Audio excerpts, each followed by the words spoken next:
Video की शुरुआत एक मोटिवेशनल लाइन से करना चाहेंगे। महानता वह नहीं होती है कि आप गिर गए और उठे ही ना। महानता उसे कहते हैं जब आप गिरकर बार बार उठते हैं। हाय नमस्कार दोस्तों, एक बार फिर से आप सभी का स्वागत करना चाहूँगा हमारे YouTube channel education news only के अंदर। दोस्तों, इस चैनल के माध्यम से आपको मिलती है एजुकेशन से रिलेटेड हर प्रकार की खबर। साथ ही अगर आप एक स्टूडेंट है तो ये चैनल आपके लिए बहुत ही काम का होने वाला है, क्योंकि स्टूडेंट्स को लेकर हमारा यूट्यूब चैनल काफ़ी हद तक सीरियस है। क्योंकि स्टूडेंट्स के लिए तमाम प्रकार के जो डाउटफुल टॉपिक होते हैं, चाहे वो एजुकेशनल टॉपिक्स हो, इम्पोर्टेंट क्वेश्चन हो, कट ऑफ हो, रिजल्ट्स हो, यानी तमाम प्रकार के जो डाउटफुल टॉपिक है, हेल्पफुल कंटेंट है, वो स्टूडेंट्स के लिए तमाम प्रकार के जो अवेलेबल होते हैं वो हमारे चैनल पर लगभग हो जाते हैं। तो दोस्तों, यहाँ पर जो है आप सभी को पता होना चाहिए कि हमारे हाफ ईयरली एग्ज़ाम स्टार्ट हो रहे हैं। और सबसे बड़ी समस्या ये आ रही है कि जितने भी यूट्यूब प्लेटफॉर्म पर जो है, यहाँ पर हाफ ईयरली के जो एग्जामिनेशन को लेकर पेपर वायरल होते हैं, तो यहाँ पर बहुत सारे बच्चे जो है ट्रस्ट कर जाते हैं कि हाफ ईयरली का पेपर आउट हो चुका है, यूट्यूब पे आ चुका है। तो दोस्तों, मैं आपको एक चीज़ बताना चाहूँगा कि ये खाली एक एडिटिंग का कमाल होता है। जितने भी यूट्यूबर्स हैं, ये पिछले साल का पेपर जो है उसका यूज़ करते हैं, मॉडल पेपर का यूज़ करते हैं और आपको जो है उलझा देते हैं इस तरह से थंबनेल वगैरह डाल के। तो ये खाली एक मिसलीडिंग का काम करता है। लेकिन मैं आपको एक बताना चाहूँगा कि देखिए, जिस तरह से हम एक थंबनेल पेश करते हैं आपके सामने, लेकिन आपका डाउट भी क्लियर करते हैं। जैसे ये जो हाफ ईयरली का एग्ज़ाम का पेपर है वो 2019 और 20 के लिए है, यानी 2019 और 20 के अंदर ये पेपर आया था। तो इस बार जो है पैटर्न किस तरह से आ सकता है, तो वो पैटर्न आपको दिखाना चाह रहे हैं। बस यही उद्देश्य है। ऐसा बिल्कुल भी जो है आप इसको ट्रस्ट मत कर लेना कि जितने भी यूट्यूब पर ऐसी वीडियोज़ आ रही है जिसके अंदर हाफ ईयरली का एग्जामिनेशन है, तो दोस्तों वो खाली एक पिछले सालों का ही पेपर है। तो उसको जो है आपके सामने पेश कर रहे हैं इस साल का बना के, तो खाली एक एडिटिंग है।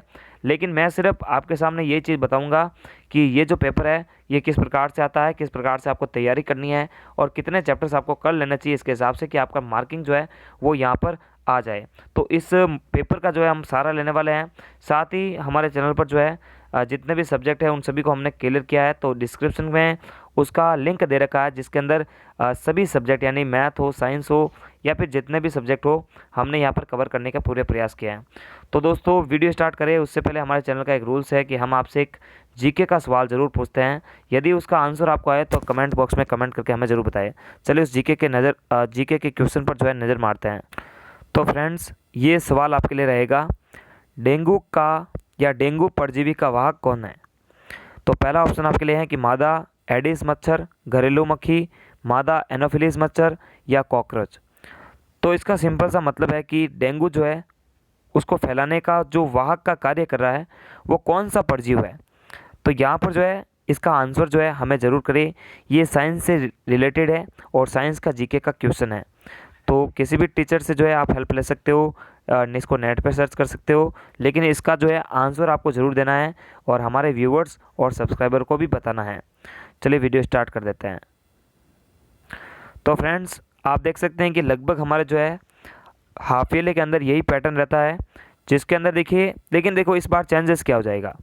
एक तो यहाँ पर डेट बदल जाएगी और यहाँ पर सेशन बदल जाएगा, प्लस अपना जो टाइमिंग है वो बदलेगा और टाइमिंग के साथ साथ में पूर्णांक भी बदल जाएगा। यहाँ पर 2:45 का हो जाएगा, यहाँ पर 48 का हो जाएगा। लेकिन अगर कम हो रहा है लेकिन तो पैटर्न जो है वो वही रहेगा, लगभग वही रहेगा। जैसे देखिए, पहला सवाल अगर पैसेज से आता है तो ये आपका पैसेज से ही आएगा। ऐसा नहीं है कि ये पैसेज जो है हट जाएगा, पैसेज तो आना तय है। तो देख लो, आप इंग्लिश के अंदर आप फेल हो नहीं सकते क्योंकि आपके पैसेज आते हैं तो लगभग आप पास हो जाते हैं। लेकिन यहाँ पर जब वन वर्ड की बात होती है तो उसमें जो है थोड़ी सी मेहनत लगती है। पैसेज के अंदर ये जो सवाल आता है सबसे लास्ट के अंदर, जो आपको एक लाइन पूछ लेता है उसका मतलब जो है पैसेज से निकालने को बोलता है, यानी वन वर्ड पूछता है, सिंबल वर्ड पूछता है, तो ये थोड़ी समस्या हो सकती है। तो यहाँ पर देखिए, 2 लगातार पैसेज जो है पिछले कई सालों से आते जा रहे हैं, तो यहाँ पर पास होने की संभावित जो संभावना है वो काफ़ी हद तक बढ़ जाती है विद्यार्थियों की। उसके बाद में सेक्शन बी के अंदर देखिए राइटिंग का है, जिसके अंदर आपसे जो है लेटर पूछ सकते हैं या फिर रिपोर्ट पूछ सकते हैं, स्टोरी पूछ सकते हैं। तो ये भी जो है बहुत ही सिंपल सा स्टेप है और सिंपल सा तरीका और पैटर्न जो है इंग्लिश के अंदर दिया जाता है। तो इंग्लिश के अंदर जो है आपको कोई समस्या होनी नहीं चाहिए। फिर आपको एक डायग्राम दे देंगे, उसके बेस पर जो है आपको कुछ बताना है और कुछ शब्द लिखना है। उसके बाद में ग्रामेटिकल पॉइंट्स आप देख सकते हो कि करेक्ट फॉर्म ऑफ वर्ब जो है आपको भरना है। तो वर्ब्स के लिए जो बात है वो भी सिंपल है, यदि आपने कुछ रूल्स पढ़ रखे हैं। उसके बाद में आपको प्रोनाउन से या एडवर्ब से रिलेटेड सवाल भी पूछते हैं। उसके बाद में आपको पैसिव वॉइस भी पूछा जाता है, डायरेक्ट इनडायरेक्ट भी पूछे जाते हैं, और आपसे जो है सूटेबल मॉडल्स भी पूछे जाते हैं। उसके बाद में सेक्शन डी के अंदर जो है आपकी बुक्स काम आती है कि आप अपनी बुक को किस तरह से पढ़ते हैं, जिस तरह से रीड करते हैं वो यहाँ पर जो है प्रिंट होके आ जाता है, और यहाँ पर भी जो है आपको पैसेज के थ्रू सवाल पूछे जाते हैं। तो टेक्स्ट बुक्स में आप देख सकते हैं कि 2 पैसेज टेक्स्ट बुक से भी आएंगे। फिर अगर सवालों की बात होती है तो आपके सामने सवाल पूछकर हाथों हाथ जो है यहाँ पर उस चैप्टर का भी नाम देते हैं, ताकि आपको कोई डिस्टर्बेंस ना हो। तो ये जो है सारे के सारे जो है क्वेश्चन आने के तरीके आज तक रहे हैं। साथ ही यहाँ पर जो है आपको स्टेंजा भी पूछा जाएगा, उसके अंदर आपको कॉन्टेक्स्ट और रेफरेंस भी बताना है। तो यहाँ पर ये इंग्लिश का पैटर्न जो है पिछले कई सालों से है। अब आप इसको जो है बिल्कुल पैटर्न के थ्रू ले सकते हो, जैसे पैसेज था या फिर मॉडल्स थे, तो आप देख लेना कि अपने को हाफ ईयरली में कितना तैयार करना चाहिए। साथ ही अपने टीचर्स का जो है आप हेल्प ले सकते हो कि मतलब आपको कितना कोर्स पढ़ना चाहिए, क्योंकि देखिए इसका सिलेबस भी है, लेकिन लगभग 20 और 19 सवाल आ सकते हैं। लेकिन जब 2:45 की बात हो रही है तो लगभग अपने जो है 20 सवाल से हटकर जो है 17 या 16 क्वेश्चन आ सकते हैं।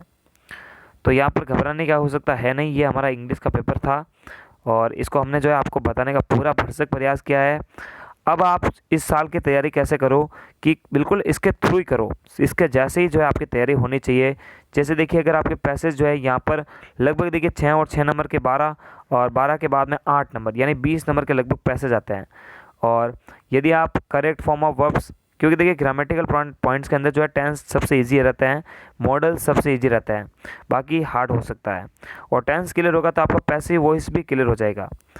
और अब टेक्स्ट बुक्स की बात आती है तो फिर आपको देखिए इसमें तैयारी करनी पड़ती है। टेक्स्ट बुक से जो रिलेटेड सवाल है वहाँ पर आपको तैयारी करनी ही पड़ती है। तो वहाँ पर आपको कभी नंबर मिलते नहीं है वैसे, लेकिन यहाँ पर कटने के कोई चांस ही नहीं है यहाँ पर। और ये आप देख सकते हो कि ये वाला जो सवाल है प्रोनाउन एडवर्ब, इनको भी जो है आप कर सकते हो। ये बहुत ही ईजी प्रोसेस है। तो हम जो है हमारे चैनल पर लगातार कोशिश करेंगे कि आपके जितने भी हाफिले से जो क्वेश्चन है या फिर जितने भी पेपर होते हैं उनको एक बार एक्सप्लेन करने का प्रयास करेंगे। हालांकि इससे आपको कोई फ़ायदा भी नहीं है, लेकिन बस एक पैटर्न जो है हम आपको समझा पाए हैं, क्योंकि इस पैटर्न का यूज़ करने पर आप अपनी हाफिले की तैयारी जो है स्टार्ट कर सकते हो। तो बिल्कुल जो है आपको किसी भी थंबनेल या किसी भी चैनल पर जो है ट्रस्ट करने की ज़रूरत नहीं है कि वो ये बता दे कि पेपर आउट हो चुका है, पेपर लीक हो चुका है। ऐसा बिल्कुल भी नहीं है। ये बहुत बहुत जो है सेफ्टी का काम है, ऐसे ही पेपर आउट नहीं हो जाते हैं। तो यहाँ पर खाली एक व्यूज़ लेने का एक तरीका रहता है, लेकिन बस हमारे चैनल का उद्देश्य रहता है कि हम आपको एक बार इसमें गाइड थोड़ा सा कर दे कि आप जो है इस प्रकार से तैयारी करो, इस प्रकार से पैटर्न जो है आ चुके हैं, इस प्रकार पेपर भी आ चुका है। नमस्कार, थैंक्स फॉर वॉचिंग।